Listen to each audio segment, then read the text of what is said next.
நாம் அரசியலுக்கு வந்ததிலிருந்தே நம்மளை பற்றி நிறைய சில வதந்திகள், அந்த டீம் இந்த டீம் அப்படிலாம் சொல்லிக்கிட்டு இருக்காங்க இல்லையா? ஆனால் இவர் எந்த டீமும் கிடையாது, மக்களுடைய டீம், பீப்புள்ஸ் டீம் அப்படின்னு எல்லாருக்கும் தெரிஞ்சதுக்கப்புறம் வேற என்ன அவதூறு பரப்பலாம் இவர் மேலே அப்படின்ட்டு ட்ரை பண்ணி எல்லாமே அவங்களுக்கு ஒர்க் அவுட் ஆகலை.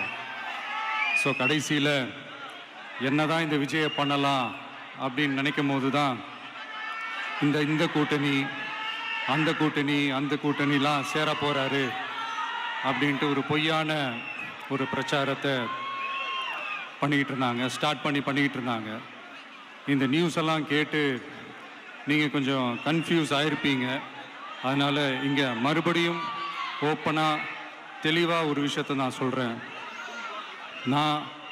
நாங்கள் எப்பவுமே மதச்சார்பற்ற கொள்கைன்றதில், அந்த ஸ்டாண்ட்லேயோ, மதச்சார்பற்ற சமூக நீதின்ற அந்த நிலைப்பாட்டிலையோ எப்பவுமே சமரசம் வச்சுக்கவே மாட்டோம்.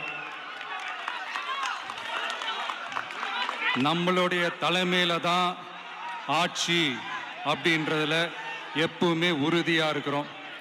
நம்மளுடைய முதல் மாநாட்டில் கூட நான் சொன்ன மாதிரி அரசியலில் யாருக்காகவும் எதுக்காகவும் எந்த விதமான ஒரு சமரசமும் நம்ம வச்சுக்க போகிறது எல்லாம் அந்த பேச்சுவார்த்தையே கிடையாது. சரிங்களா? அதனால் யார் என்ன அவதூறு பரப்புனாலும் தயவு செஞ்சு அதை நம்பாதீங்க.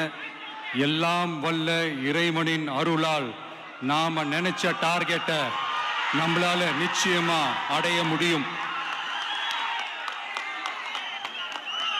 இன்னைக்கு என்னுடைய இஸ்லாமிய சகோதர சகோதரிகளுக்கு என்னுடைய ரமலான் நல்வாழ்த்துக்கள்.